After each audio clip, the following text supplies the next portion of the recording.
شاید دہائیوں میں یہ ہوا ہو، کئی سال بعد، بغیر کسی قدغن کے یا کسی مجبوری کی، اور بات ہے کہ میاں نواز شریف صاحب جو ہیں وہ آخری عشرہ سعودی عرب میں نہیں گزار رہے۔ یقین مانے پاکستان میں بڑے برے حالات ہیں، بہت برے حالات ہیں، لوگوں کے پاس روٹی کھانے کو پیسے نہیں ہیں۔ اگر اپنی شاپنگ تھوڑی سی کم کر لیں گے یا تھوڑا سا آگے بڑھ کر حصہ ڈالیں گے، کسی کی عید اچھی بنا لیں، بس اتنی گزارش ہے۔ باقی آپ لوگ سمجھدار ہیں، مجھے پتا ہے جو میرے دیکھنے والے ہیں ان کے بھی حالات اتنے اچھے نہیں ہیں۔ آگے بڑھیں گے اور آپ کو بتائیں گے، سندھ کے وزیر داخلہ ضیاء الحسن لنجھار نے شہر قائد کے دوران اور دورے کے دوران صدر کے علاقے میں قائم پولیس فیسیلیٹیشن سینٹر کا معائنہ کیا۔ وزیر 2023 میں پتہ ہے کہاں کھڑا ہے؟ جو فورن ڈائریکٹ انویسٹمنٹ جو واحد مقصد تھا جس کے لیے بنائی گئی تھی، عمران خان کے دور کی نسبت آج ڈائریکٹ انویسٹمنٹ شاید 20 سے 25% کم ہے اور پچھلے سال کی نسبت 13% کم ہے۔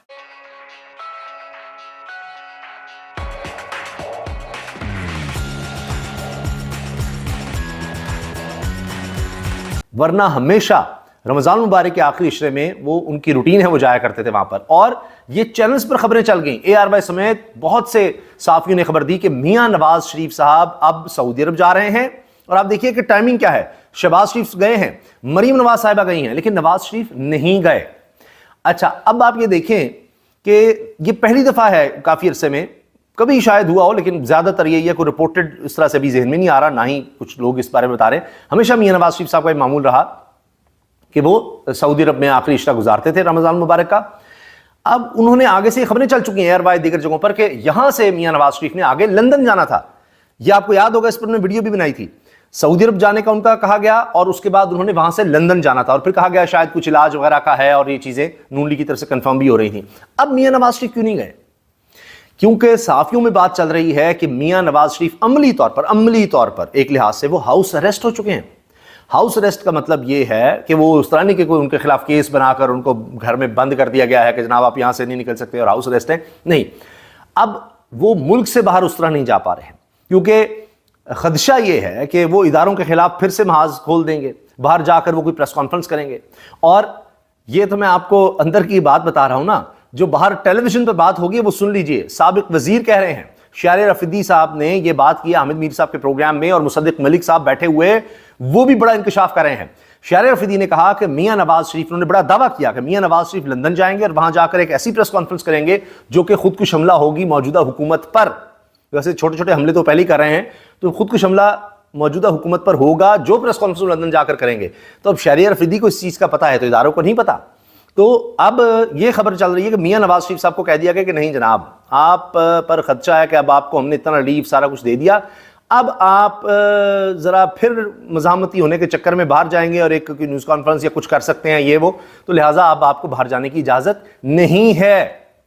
مصدق ملک آگے سے کہتے ہیں نہیں میاں نواز شریف کو ایسی کیا ضرورت ہے، وہ جب کہیں گے ہم حکومتی تحلیل کر دیں گے۔ یہ سنیے گا ذرا، ابھی حکومت میں آئے 100 دن نہیں ہوئے، ابھی سے حکومت تحلیل کرنے کی بات کر رہے ہیں، ابھی سے بھاگنے کی بات کر رہے ہیں، کیونکہ ان کو کچھ نہیں مل رہا، سعودی عرب دیگر ممالک سے کچھ نہیں ہے۔ اگر کوئی بہت بڑی رقم آ جاتی تو ان کے لیے ایک انشورنس پالیسی ہو سکتی تھی کہ آگے معاملات چلا لیں۔ ابھی تو جو IMF کی بھی شرائط مانی ہیں اسی سے لوگوں کی چیخیں نکل گئی ہیں، لوگ میٹر اتروا رہے ہیں، لوگوں کے پاس سے باہر ہو گیا بجلی گیس ان کے بل۔ اچھا، پیٹرول کی قیمت بڑھ رہی ہے، ابھی بجلی کا سن لیجئے، 4 روپے بجلی مزید مہنگی کر دی گئی ہے، 4 روپے سے زیادہ بجلی مزید مہنگی کر دی گئی ہے۔ تو حکومت کس طرح سے چلے گی؟ یہ اب بھاگ رہے ہیں، اور یہ بات چل رہی ہے کہ جناب یہ اب ہر طرف سے پچھتاوا ہو رہا ہے، لانے والے بھی، آنے والے بھی، بیٹھنے والے بھی، جتوایا گیا جن کو، وہ سب پچھتا رہے ہیں کہ یہ ہم سے کیا ہو گیا ہے۔ اب سب اپنی یعنی بچانے کے لیے، اپنے آپ کو، اپنی ساکھ بچانے کے لیے، اپنے بچاؤ کے لیے اب بھاگنے کی تیاری ہے، راستہ ڈھونڈ رہے ہیں، ہمیں کوئی راستہ ملے۔ تو یہ لیکن بڑی بری حالات ہیں، مہنگائی سے تباہی نکلی ہوئی، یعنی ایک دن کے اندر لاہور کے اندر 200 وارداتیں ہوئی، 200 لوگوں نے وارداتیں کی ہیں۔ یہ بات آپ نے ذہنوں میں رکھیں، یہ جو وارداتوں میں اضافہ ہو رہا ہے، پاکستان کی پڑھی لکھی مڈل کلاس ہے، ان کے پاس روٹی نہیں ہے، بچوں کی عید کروانے کے لیے کپڑے نہیں ہیں، لہذا اپنا حق ادا کریں، اور یہ چوری چکاری، یہ ان چیزوں میں مزید اضافہ ہوگا، ان میں اور زیادہ چیزیں بڑھیں گی۔ احتیاط بھی برتیں۔ رائیونڈ میں، یعنی مریم صاحبہ جہاں پر ان کا گھر ہے، وہاں پر بھی بندے مارے گئے، اندازہ لگا لیں 24 گھنٹوں میں 200 وارداتیں، یہ صرف ایک شہر میں ہیں۔ کراچی کے اندر 60 سے 70 لوگ مارے گئے، قتل ہو گئے، لہذا باہر نکلیں، احتیاط کریں، اور اپنے طور پر سپورٹ کریں، اپنے طور پر لازمی دوسرے کا ہاتھ بڑھائیں، کسی طرح سے ان کے لیے عید آسان بنائیں، ان کے لیے مہینہ آسان بنائیں۔ چونکہ گزشتہ رات بھی پاکستان کے اندر تقریباً 4 روپے بجلی اور مہنگی ہوئی ہے، تو مہنگائی کا ایک طوفان ہے اور بہت خوفناک طوفان ہے۔ اللہ تعالی ہم سب پر رحم کرے۔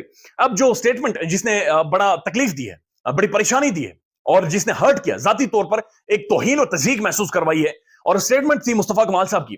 ان کا یہ کہنا ہے کہ کراچی کے اندر چونکہ اسٹریٹ کرائمز، ڈاکو، بدماش، چور، ڈاکو، ان کا اضافہ بہت زیادہ ہو گیا ہے، لہذا 3 ماہ کے لیے فوج کے حوالے کراچی کو کر لیا جائے. پاکستان کا بزنس ہب، پاکستان کا سب سے بڑا شہر، تقریباً کروڑوں کی تعداد میں وہاں پر آبادی ہے، اس کے بارے میں مصطفیٰ کمال جو بڑے پرانے گھا قسم کے پولیٹیشین، میئر بھی رہ چکے ہیں، بڑے اچھے انہوں نے کام بھی کیے، لیکن اب وہ کہہ رہے ہیں کہ کراچی کو بھی فوج کے حوالے کرنے 3 ماہ کے لیے تاکہ یہ ساری وارداتیں یہاں پر ختم ہو. یہ وہی سیاستدان ہے، پاکستان کا دوغلا پولیٹیشین ہے، اور یہ بدبودار پاکستان کے اندر جو سیاست کی جاتی ہے اور کہا جاتا ہے کہ فوج سیاست میں مداخلت کر رہی ہے. یہ وہی پولیٹیشین ہے جو آ کر کہتا ہے کہ تم بارڈر کے اوپر چلے جاؤ، ہمیں سیاست کرنے دو. یہ وہی سیاستدان ہے جو کہتا ہے کہ ہمارا بازو پکڑا جاتا ہے، ہمیں سیاست نہیں کرنے دی جاتی. یہ وہی سیاستدان ہے جو اداروں کی تصدیق کرتا ہے، وہی سیاستدان ہے جو جرنیلوں کے خلاف بات چیت کرتا ہے، وہی سیاستدان ہے جو اداروں کے سربراہان کی تصدیق کرتا ہے اور ایک مظلومیت کا ووٹ لیتا ہے. ان کی اوقات دیکھ لیں، ان کی اصلیت دیکھ لیں، ان کی اصل کیپیسٹی اور صلاحیت ان کی آپ دیکھ لیں کہ ایک شہر کے بارے میں یہ کہہ رہے ہیں کہ جناب ہم سے مینج نہیں ہوتا، یہاں پر فوج کو بلا لیں. اب حالات کیا ہیں کراچی شہر کے؟ میں طارق متین صاحب نے اس کے اوپر کھل کر ویڈیو بھی کی ہے. کراچی کے اندر تقریباً 40,000 پولیس والا ہے، وہاں 40,000 پولیس والا موجود ہے. اس کے علاوہ باقی محکمے بھی ہیں جو حکومت کے انڈر آتے ہیں. 40,000 پولیس والا ہے. ان 40,000 پولیس والوں میں سے 24,000 پولیس والا صرف ان وی وی آئی پیز کے پروٹوکول کے اوپر لگا ہوا ہے. 40 میں سے آدھے پولیس والے 40,000 میں سے صرف ان کے پروٹوکول کے لیے، ان کے لیے سڑکیں بند کرنے کے لیے، سڑکیں کھولنے کے لیے، انہیں سلوٹ مارنے کے لیے، ان کے آگے گاڑیاں، ان کے پیچھے گاڑیاں لگانے کے لیے موجود ہیں. اور یہ کہہ رہے کہ جناب ہم سے کراچی ٹھیک نہیں ہوتا، ہم سے اسٹریٹ کرائم مینج نہیں ہو رہا، لہذا وہاں پر فوج کو بلائیں اور فوج یہ سارے معاملات ٹھیک کرے. اگر فوج نے پی ایس ایل بھی کروا کر دینی ہے، فوج نے ایگریکلچر بھی ٹھیک کرنی ہے، فوج نے نادرا بھی چلانا ہے، فوج نے تعلیم بھی چلانی ہے، اگر فوج آ کر تمہاری جب سیلاب آ جائے تو تمہیں تمہاری نالیاں بھی آ کر صاف کرے، تو پھر بہتر ہے جناب تم لوگ بیٹھ جاؤ، انہیں چلانے دو، پھر ملک انہیں کے حوالے کر دو. پھر ٹھیک ہے اس کو کہہ دیں کہ مارشل لا ضروری ہے ملک کے اندر، پھر یہ کہہ دیں کہ جناب ایک ادارے فوج کے علاوہ پاکستان کے اندر کیپیسٹی نہیں ہے، پاکستان کے ادارے آپ لوگ برباد کر چکے.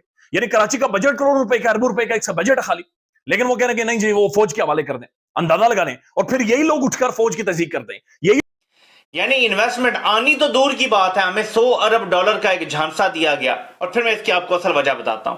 پھر ہمیں 80 ارب ڈالر کا جھانسا دیا گیا، پھر کہا گیا 25 ارب ڈالر آ جائیں گے، اور اب رزلٹ یہ ہے جی کہ ہم نے عوام سے ٹیکس زیادہ لے لیا. یعنی فوج کا کیا کام ہے عوام سے زیادہ ٹیکس لینے سے، لیکن وہاں گھس رہے ہیں جہاں کوئی کام نہیں ہے. اور جو کرنا ہے کہ باہر سے ہمیں پیسے، ہمیں ڈالر چاہیے. ہمیں پاکستان میں ٹیکس کلیکشن سے بھی فائدہ ہوتا ہے، لیکن وہ فائدہ نہیں ہے جو ہمیں ڈالروں سے، ہمیں ڈالر چاہیے. ڈالر نہیں آ رہے بلکہ ڈالر پہلے سے کم ہو گئے ہیں پاکستان میں آنے. سو ہم نے کیا حاصل کیا اس سے؟ کچھ بھی نہیں. لیکن اس سے کنیکٹڈ چیز اب آپ کو دکھاتا ہوں، ناکامی کی دوسری نشانی. ناظرین یہ آپ نے شہباز شریف کا تو دیکھا ہوگا، یہ شاید پچھلی ملاقات کی تصویر ہے. بہرحال شہباز شریف نے کیونکہ دورہ کیا ہے تو میں نے کہا کہ آپ کو صرف دکھا دوں اس حوالے سے. اور اس دورے سے خبر یہ نکلی جی کہ 5 ارب ڈالر کی سرمایہ کاری کرنے کے لیے سعودی عرب نے آدھا کیا ہے، کوئی دستخط وغیرہ نہیں ہوئے.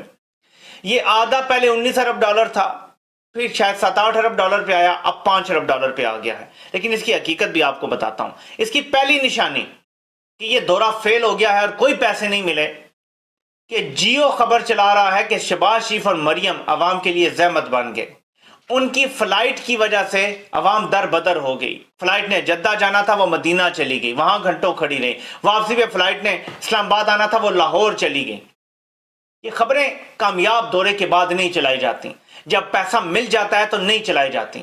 اب آپ کہیں گے کہ سعودی عرب یہ پہلا دورہ کر رہے ہیں دوبارہ چیف منسٹر بننے کے بعد اور کرائم منسٹر بننے کے بعد، تو کیا ناظرین آپ کو پتا ہے کہ عوام کو اور خاص طور پہ ادارے کے اندر، طاقتور ادارے کے اندر یہ سارے گناہ کرنے کے لیے، یہ کرائم کرنے کے لیے، الیکشن چوری کرنے کے لیے، قائل کرنے کے لیے ایک بنیادی نقطہ رکھا گیا تھا